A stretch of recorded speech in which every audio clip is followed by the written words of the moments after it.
पहले मैंने अपनी गुफ्तगू में जिक्र किया वो गुर्बत का है। इस मुल्क में गुर्बत बढ़ गई है और एक इस वक्त के एदाद शुमार अगर मेरी मालूमात दुरुस्त हैं तो गुर्बत की रेशो जो है वो 70% हो गई है। I would like to share that in Pakistan, the labor unions in Pakistan, thousands of industries are there, but very few registered unions are there. We hope that being country director of ILO in Pakistan, you would influence the government to allow workers in formation of labor unions, their registered representation, and this will help to eradicate the poverty of workers because Pakistan में बलोचिस्तान सूबा है, उसमें 62 यूनियनों को back जुम्बिश कलम उन पर पाबंदी लगा दी गई। पंजाब हमारा सबसे बड़ा सूबा है कि जिसमें लेबर इंस्पेक्शन पर पाबंदी लगा दी गई है। The graveness of the issue could be understood through these statistics that a gap between rich and poor is increasing.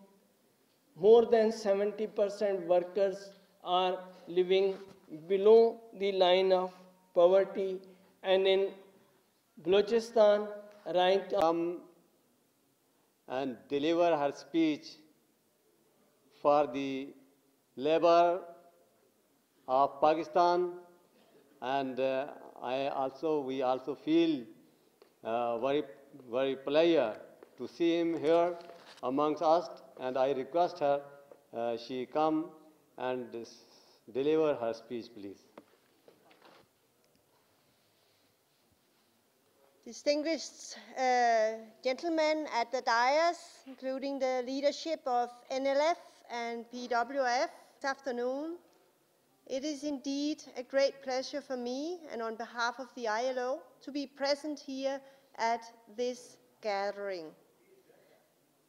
Unfortunately, I do not speak Urdu. I can kind of understand it, but I cannot speak it. And I wonder whether you would be kind enough to make some translation of it. Thanks very much. once you complete, I would. Okay, excellent, excellent. I will try also to speak a little bit slow so that some of you may be able to pick up. I come with a strange accent, and you may say, what on earth is this? This is a Danish accent because my mother country is Denmark. But I've been here in the ILO 3.5 years in Pakistan, and it's a great pleasure to be here this afternoon. First of all, I want to congratulate the National Labour Federation with the Golden Jubilee. 50 years, it's a big amount of years, especially when you look forward. But 50 years is still a lot that also cannot be achieved. And as also was mentioned by the gentleman that, well, you can't compete quite with the ILO because we are double your age. We are 100 years this year. But we still also share something in common because the office in Pakistan was established about 50 years ago. First in Karachi, and we were just talking about it before, that then when it moved to Islamabad, as Islamabad became the capital, had become the capital, and the office was actually established very nearby here, moved then to another place, I think E something, and then we moved to the place we are in right now, which is also not very far, though this day we had to go a little bit of a different way because of the containers. We don't have an aeroplane. But I also cannot help but think about 101 years today. This was at the day, the 11th of November, when the Treaty of Versailles, the treaty that ended the First World War, that was exactly today, maybe almost at this time of the day. And this war was among one of the key, you can say, drivers to establish the ILO, because it was recognized that without a long-lasting peace, it would be impossible to also create better conditions for the workers and social justice. Social justice, the date is close here in November, but it had a lot of work had gone into it in the earlier part of the year. So there's a lot of sort of come together and celebrate the different things. Thereby better employment opportunities, etc. And thereby bettering the society. Today, and that's the case also here in Pakistan, the ILO is promoting opportunities for men and women of decent work. What does decent work actually mean? Yes, it means basically to be able to earn a living in the conditions of freedom, equity, security, and human dignity. But we can also phrase that differently. It's about, of course, some kind of income, some kind of job. If we don't have that, it's difficult to talk about decent work.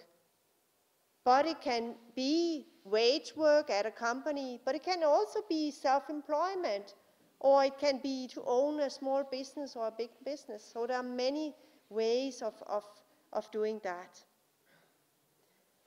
And to be able to earn an income, maybe skills is very important, skills for youth, but also nowadays we talk about lifelong learning, meaning that even if we had learned something some years ago, we also need to keep on learning new things, because otherwise we may not be relevant in the future in the labor market.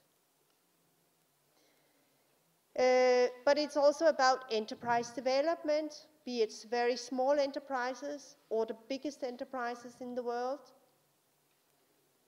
It's bringing opportunity, but for one or another reason, it's not so easy for them. But having a job is not the only thing. It is so equally important also that it comes together with labor protection, social protection, working conditions, safety and health conditions that take care of the life and well-being of workers. Social protection that ensures that even if we are sick, even when we get old, or when a woman goes on maternity leave, there is protection that guarantee that the children, the family, can continue also with their normal living standard. Apart from that, we believe that also social dialogue is very, very important. Social dialogue at the enterprises, social dialogue among employers and workers, maybe in the districts, at provincial level, at national level, and of course at global level. That's where we talk about tripartism also. But I haven't forgotten the last piece of this four-legged animal, if you can say so, but as the decent work, namely also the observance of the fundamental principles and the rights at work. We cannot talk about decent work if the fundamental principles and the rights at work are respected and implemented. These are so fundamental to all kinds of work, and they concern, very importantly, also in the context of yours, the freedom, the right, you can say, to organize, but also what we call freedom of association, freedom to join a trade union of one's own choice, freedom to establish a trade union, freedom to engage in it, freedom to collective bargaining, the right to collective bargaining and the right to organize. These are possibly the models of all the standards. And there are two important conventions, both ratified by Pakistan, that concerns these areas, namely Convention 87 and Convention 98, which I would suspect that also Brother Sahur might be talking about. But there are other of the fundamental principles, and these concerns abolition of forced labor, bonded labor, as we sometimes call it here in Pakistan, but basically slave labor. And you can say that in the old days, we sometimes associated it with either bonded labor, but also slave work. But today we see it in different shape, namely what we call modern slavery. And that can be linked to also trafficking, human trafficking, unregular migration, etc. This was the two areas. The third area concerns the elimination of child labor, with the focus on elimination of the worst form of child labor. And Pakistan, unfortunately, have a number of child labor still. We don't know exactly how many, but we have enough evidence that they are there, and I'm happy to inform you that all the provinces are currently undertaking a study to assess and to gather information about what is the level of child labor in the country, which sectors, where they found, what job are they doing, etc. So once that comes out, the ILO also will join hands with UNICEF and others to assist the governments and the social partners to analyze these. And the last one is equally important. That is namely about gender equality and non-discrimination. And you also mentioned it, sir, in terms of minimum wage. One of the key principles is that there should be equal wage for work of equal value. So if I'm doing the job similar to what you are doing, or in similar, you can say similar value, then we should also be paid the same salary. Having said that, so these are very, very fundamental, and I'm happy to say that Pakistan has ratified all these 8 core conventions. They're, by the way, also part of the, you can say, the obligations that are put upon countries that have been awarded the GSP Plus, the General Schemes of Preference, which means that you can export with lower or without tariffs to a number of countries. But that's on the conditions that, among others, there are many other conventions, but among others, the 8 fundamental principles and rights at work conventions are ratified and implemented. Because that is possibly the key issue, implementation. But let me come back to that. So one of the fundamental, you can say also, principles of the ILO is that we are tripartite. Unlike any of the other UN agencies, we are tripartite. That means that we work both with governments, but we also work with employers' organizations and workers' organizations, trade unions. We can work with one of these, and we can work with all three, or we can work with two of them, as the case may be. So this is a key feature for us. And it's not only that we work with them, also, for instance, trade unions, same with employers, they are also part of our, you can say, governing body, our governance structure, the governing body, and also the International Labour Conference. And I know that Brother Sahur from PWF have just come back from Geneva, where he is one of the governing body members, and he may wish to share a little bit more what was discussed there. Nowadays,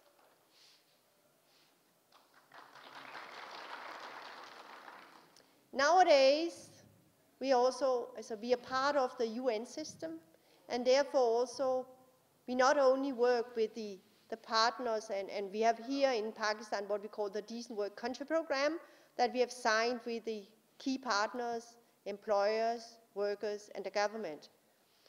But we are also now contributing to what we call the United Nations Sustainable Development Framework, also here in Pakistan.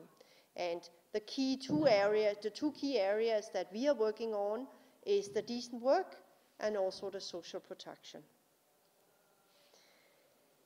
Let me inform you that the Decent Work Country Program that was signed by the partners and the ILO in 2016, and which at the moment, but I think we would look for an extension to coincide with the UN framework, concerns both decent jobs, decent work in the rural economy. Pakistan have a significant amount of its workforce in the rural economy, in the agricultural sector, and where there are also some of the key problems. So a key area of this, and let me also share that the priority areas were identified in collaboration with the partners. So it's not something me and my colleagues invented. It was actually also our partners who said, these are the key areas. So the key areas identified include decent work in the rural economy, but also creation of job opportunities for vulnerable groups, including women and youth. Pakistan is a young country, and it's very important that also the youngsters have an opportunity to find jobs and find decent jobs so that they can contribute productively, constructively also to ख़वातीन के मसाइल हैं as मज़दूर होने की हैसियत से, और हम ये समझते हैं कि हज़रत पाक सल्लल्लाहु अलैहि वसल्लम की सीरत नबी में जो कुछ उन्होंने अपनी ज़िंदगी गुजारी उनके होगी। फिर हमारे अगर बैतुल माल और ज़कात का मजबूत निज़ाम हो तो हम अपने माशरे में से बहुत सारी जो सरमायादारी निज़ाम की वजह से लोगों के हकूक़ की मौत होती है उसको हम तोड़ सकते हैं। फिर सोशल सिक्योरिटी का मजबूत निज़ाम हम चाहते हैं। So much. बहुत शुक्रिया। हम जनाब सेनेटर सिराज लाख साहब को खुश आमदीद कहते हैं कि वो हमारे दरख्वास्त पे यहाँ पे तशरीफ़ लाए, और इंशाल्लाह हमें उम्मीद है कि पाकिस्तान सेनेट में मज़दूरों के हवाले से वो बात करते भी हैं और मज़ीद इंशाल्लाह करेंगे।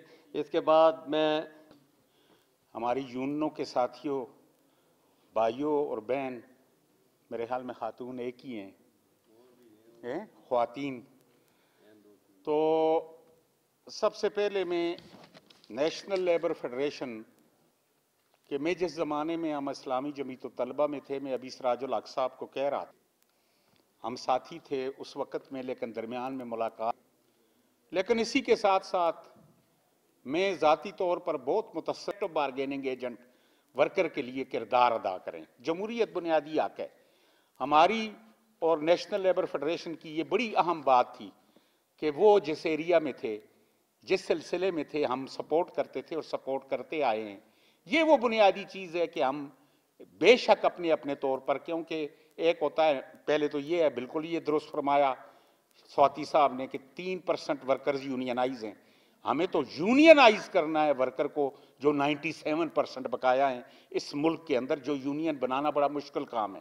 جس ادارے میں یونین بنائیں، یہ ہمارے ساتھی بیٹھے ہوئے ہیں، وہ وکٹیمائزیشن کا شکار ہوتے ہیں. وہ پہلی فوج ماری جاتی ہے، وہ کبھی بحال نہیں ہوتے. سپریم کہ وہ تشریف لائیں اور آپ سنیں.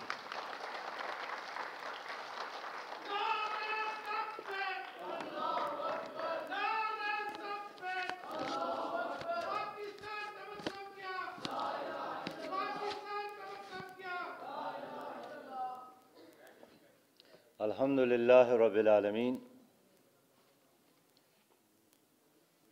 والصلاة والسلام علی رسولہ الکریم. اما بعد فاعوذ باللہ من الشیطان الرجیم. بسم اللہ الرحمن الرحیم. ان اللہ لا یغیر ما بقوم حتی یغیروا ما بانفسہم. صدق اللہ العظیم. جناب شمس الرحمان سواتی صاحب، دیگر قائدین لیبر فیڈریشنز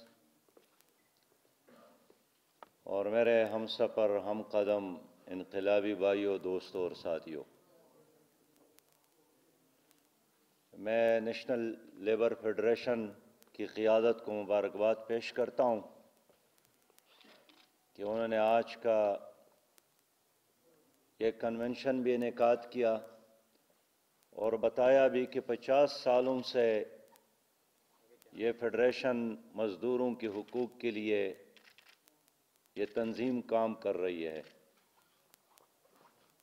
میں بہت اختصار کے ساتھ اتنا ہی عرض کروں گا کہ آپ لوگ مزدور ہیں اور 7 کروڑ سے زیادہ مزدور اس ملک میں موجود ہے، اور کراچی سے لے کر چترال تک اس وقت نہ صرف مزدور، نہ صرف کسان، نہ صرف دہقان، بلکہ اس ملک کا ہر شہری پریشان ہے. اور موجودہ جو نظام ہے یہ سرمایہ داروں کے لیے ٹھیک ہے، جاگیرداروں کے لیے ٹھیک ہے، ٹھیکہ داروں کے لیے ٹھیک ہے، کمیشن خواروں کے لیے ٹھیک ہے، باہر این جی اوز کے لیے کام کرنے والے ان کے ایجنٹوں کے لیے تو ٹھیک ہے، لیکن اس ملک کا جو شہری ہے، باسی ہے، محنت کرنے والا آدمی ہے، اس کے لیے یہ نظام استحصال پر مبنی ہے، ظلم پر مبنی ہے، جبر پر مبنی ہے. اور آپ یقین کریں کہ کمزور اور غریب کا سننے والا کوئی نہیں ہے. آپ کے لیے تمام عدالتیں بہرے اور گنگے ہیں. اس ملک میں انصاف کی کوئی کڑکی نہیں ہے. اور یہ ایک ایسا نظام ہے کہ اگر آپ مظلوم ہیں اور حصول انصاف کے لیے عدالت جانا بھی چاہے تو بھی آپ کی جیب میں 15-20 لاکھ، 50 لاکھ، 60 لاکھ روپیہ ہونے چاہیے. آپ کا والد کسی نے کیوں مارا کیوں نہ ہو، اس لیے اس میں کوئی جزوی اصلاح کرنے کی بجائے اور اس چلتی ہوئی گاڑی میں سوار ہونے کی بجائے آپ لوگوں سے میری درخواست ہے کہ ایک انقلاب کے لیے آمادہ ہو، ایک جدوجہد کے لیے آمادہ ہو. اور ممکن ہے اس جدوجہد اور اس محنت اور قربانی کا نتیجہ آپ کو نہ بھی ملے، لیکن آپ کے آئندہ نسلوں کو ملے گا. لوگ آپ کے قبروں پر آ کر آپ کو دعاؤں میں یاد رکھے گا. لیکن اس نظام میں رہنا اور اس کے خلاف بغاوت نہ کرنا یہ سب سے بڑی منافقت ہے. میں اس وقت سینٹ سے ہو کر آپ کے پاس آیا ہوں. آپ کی ایوانوں میں جو لوگ موجود ہیں یہ تقریباً انہی خاندانوں سے تعلق رکھتے ہیں جنہوں نے ایسٹ انڈیا کمپنی کی غلامی کی ہے، جنہوں نے اس ملک میں انگریزوں کا ساتھ دے کر جاگیروں پر قبضہ کیا ہے اور اداروں پر قبضہ کیا تھا، اور پاکستان کے بننے کے بعد وہی لوگ مسلط ہے۔ اتنی بات ضرور ہے کہ کبھی یہ لوگ ایک پارٹی میں ہوتے ہیں، کبھی دوسرے پارٹی میں ہوتے ہیں، لیکن ان کا بنیاد، ان کی ماضی، ان کا حال، ان کا کلچر، ان کے رویے آپ کے بارے میں کبھی بھی تبدیل نہیں ہوں گے۔ اور یہی وجہ ہے کہ آج جو لوگ کارخانوں میں کام کرتے ہیں، محنت کرتے ہیں، لیکن کارخانے کے منافع میں مزدور کو کچھ نہیں ملتا۔ ایک دہقان کھیت میں کام کرتا ہے، ساری زندگی قربان کرتا ہے، لیکن اس کے پیداوار میں وہ شامل نہیں ہے۔ ایک عام کارکن کسی بھی ادارے میں محنت کرتا ہے، وہ ادارہ منافع کماتا ہے، اور ایک کے بعد دوسرا ادارہ اور دوسرے کے بعد تیسرا ادارہ تو بنتا چلا جا رہا ہے، لیکن اس منافع میں غریب کو کچھ نہیں ملتا۔ اور آج بھی میں حیران ہوں، ایک معجزہ ہے کہ کس طرح غریب لوگ زندہ رہتے ہیں، سانس لینا مشکل ہو گیا ہے۔ اور خصوصی طور پر اس حکومت میں تو مزدور بے حال ہے۔ اس حکومت میں جو تاجر خوشحال تھا اب وہ بھی کنگال ہو گیا ہے۔ اس حکومت میں جو صنعتکار خوشحال تھا وہ بھی پریشان ہے، اور عوام تو بالکل نڈال ہے۔ اور ایک اچھے بھلے کارخانہ چلانے والے آدمی سے میں نے پوچھا کیا کر رہے ہیں؟ انہوں نے کہا جو پہلے کمایا تھا بس وہی کر رہے ہیں، اور کمائی کے راستے بند ہو گئے ہیں۔ اس لیے میرے دوستوں اور میرے بھائیوں، اس ملک میں آپ لوگوں نے 35 سال سے زیادہ مارشل لا کو دیکھا ہے، اور بقیہ جو عرصہ ہے اس میں آپ نے ان سیاسی لیڈروں کو دیکھا ہے جو برائے نام سیاسی پارٹیاں ہیں، لیکن اصل میں جاگیرداروں اور سرمایہ داروں اور ٹھیکیداروں کے کلب ہے۔ اور وہ آپ کی تکلیف جانتا نہیں ہے، وہ نہیں جانتا ہے کہ بھوک کیا ہے، وہ نہیں جانتا ہے کہ پیاس کیا ہے۔ اس کو کبھی اتفاق ہی نہیں ہوا ہے کہ مہینہ کے آخر میں بل آیا ہو اور وہ ادا نہیں کر پاتا۔ اس کو وہ دن کبھی دیکھا اس نے نہیں دیکھا ہے کہ ان کے جیب میں بچے کے اسکول فیس ادا کرنے کی صلاحیت نہیں ہے۔ یہ وہ افسانہ سمجھتے ہیں، اور جب آپ بات کرتے ہیں کہتے ہیں مبالغہ کرتے ہیں، لیکن سچی بات یہی ہے کہ ان گھنگے، بہرے اور اندھے لوگوں سے پھر بھی آپ چاہتے ہیں کہ آپ ہی ہمیں حق دے۔ ان سے حساب کتاب کرنے کی ضرورت ہے، ان کا احتساب کرنے کی ضرورت ہے۔ ان سے ان کے بنگلوں کا، ان کے پراپرٹیز کا، ان کے بڑے بڑے بینک اکاؤنٹ کا، انہوں نے جو باہر منتقل کیا، کہاں سے لے گئے ہیں، ان کے بارے میں ان کے ساتھ حساب کتاب کرنے کی ضرورت ہے۔ یہ سب کچھ ایک بڑے انقلاب کے بغیر ناممکن ہے۔ میں آپ کو یقین دلاتا ہوں کہ جماعت اسلامی کی ساری قیادت یہ مزدوروں کی قیادت ہے، یہ عام لوگوں کی قیادت ہے۔ میں خود آج سینٹ میں آپ لوگوں کا نمائندہ ہوں، لیکن بنیادی طور پر تو ایک مزدور ہوں۔ میں جانتا ہوں کہ مزدور کا دن کیسا گزرتا ہے، اس کی رات کیسی گزرتی ہے، وہ کیسے اپنے بچوں کو کھلاتے ہیں، وہ کیسے اپنے بچوں کو پڑھاتے ہیں، وہ کیسے عید گزارتے ہیں، وہ کیسے مہینے کے آخر کا انتظار کرتے ہیں۔ میں ان تمام مراحل کو جانتا ہوں۔ اس لیے میرے دوستوں اور میرے بھائیوں، اس ملک کو ایک اسلامی انقلاب کی ضرورت ہے، اور اس فلاحی نظام لانے کے لیے مزدوری یونٹی کی ضرورت ہے۔ جس طرح اس ظالم نظام نے علماء کو تقسیم کیا، مدارس کو تقسیم کیا، مساجد کو تقسیم کیا، اسی طرح انہوں نے مزدوروں کو تقسیم کیا ہے، جبکہ ان کے مسائل ایک ہے، جبکہ ان کا دشمن ایک ہے، جب ان پر کوڑے برسانے والا ایک ہے، لیکن اس کوڑے برسانے والے نے آپ لوگوں کو تقسیم کیا ہے۔ اس لیے میں آپ سے یہی اپیل کروں گا کہ ہم سر بکف میدان میں کھڑے ہیں آپ کے حقوق کے لیے، لیکن آپ لوگ بھی یہ جو 7 کروڑ مزدور ہیں ان کو متحد کریں، اور ان چکروں میں نہ پڑے۔ یہ جو اس وقت سیاست کا ایک شیطانی چکر ہے، اور پوری قوم اس شیطانی چکر میں پھنس گئی ہے۔ لوگ ووٹ بھی دیتے ہیں، اس کا کوئی نتیجہ نہیں نکلتا ہے۔ لوگ قطار میں کھڑے ہوتے ہیں کہ تبدیلی اور انقلاب آئے گا، لیکن اگلے دن اس کو پتہ چلتا ہے کہ نہ انقلاب آیا اور نہ تبدیلی آتی ہے، اور وہی پرانی پٹواری، پرانا ایس ایچ او، پرانا ڈپٹی کمشنر، پرانا ایس پی پرانے کوڑے کے ساتھ کھڑا ہے اور ان کی کوپڑی پر کوڑے برسا رہے ہیں۔ اس لیے اس ملک کو ایک اسلامی انقلاب کی ضرورت ہے۔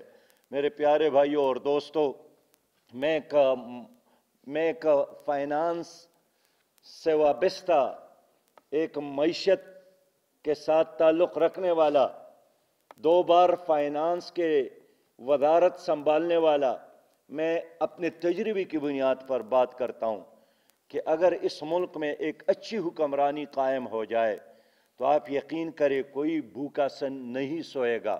اس ملک میں اتنے وسائل ہے، اس ملک میں اتنا پوٹینشل موجود ہے، لیکن کیا کرے کہ اختیار ایسے لوگوں کے ہاتھوں میں ہے جو نبی مہربان صلی اللہ علیہ وسلم کا نام تو لیتے ہیں لیکن اس کے نظام سے ڈرتے ہیں۔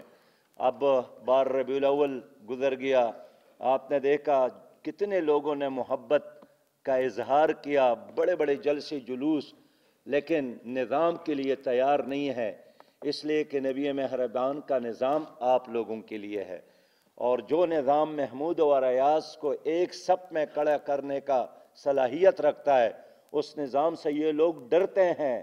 اس لیے میرے دوستو، وہ بڑا منافق ہے جو اس نظام سے بغاوت نہیں کرتا ہے، اور یہ نیشنل لیبر فیڈریشن اس ظالمانہ نظام سے بغاوت کا نام ہے۔ یہ ایک کاروان ہے ان باغیوں کا جو اس نظام کو تبدیل کرنا چاہتا ہے۔ میں امید رکھتا ہوں کہ جناب سواتی صاحب اور ان کے دوستوں کی قیادت میں یہ کاروان آگے بڑھے گا، اور جماعت اسلامی پاکستان اس ملک میں مزدوروں کی حقوق کا پاسبان جماعت ہے۔ ہم آپ کے ساتھ کھڑے ہیں انشاءاللہ تعالی، ہمارا پسینہ آپ کے ساتھ ہی بہے گا، ہمارا خون آپ کے حقوق کے لیے انشاءاللہ تعالی، ہماری زندگی آپ کے لیے۔ ہم ایوانوں میں بھی آپ کی بات کریں گے، لیکن چوکوں اور چوراہوں میں بھی ہم آپ کے ساتھ کھڑے ہیں، تاکہ وہ سورج طلوع ہو جو جھونپڑی کو بھی روشنی دے سکے، اور جو بنگلے کو بھی منور کر سکے، جو غریب کو بھی حق دے سکے، اور جو خوشحال کو بھی خوشحالی دے سکے۔ اسی نظام کا نام اسلامی نظام ہے، اسلامی انقلاب ہے۔ میں ایک بار پھر آپ سب کا شکریہ ادا کرتا ہوں، اور پروگرام کے فوراً بعد آپ سب لوگ نماز کے لیے پہنچے تاکہ اس پروگرام کی وجہ سے آپ لوگوں کی نماز میں تاخیر نہ ہو جائے۔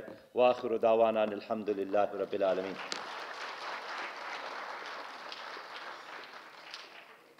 جزاک اللہ، بہت شکریہ جناب سراج الحق صاحب، اور میں ان تمام دوستوں اور ساتھیوں کا شکریہ بھی ادا کرتا ہوں۔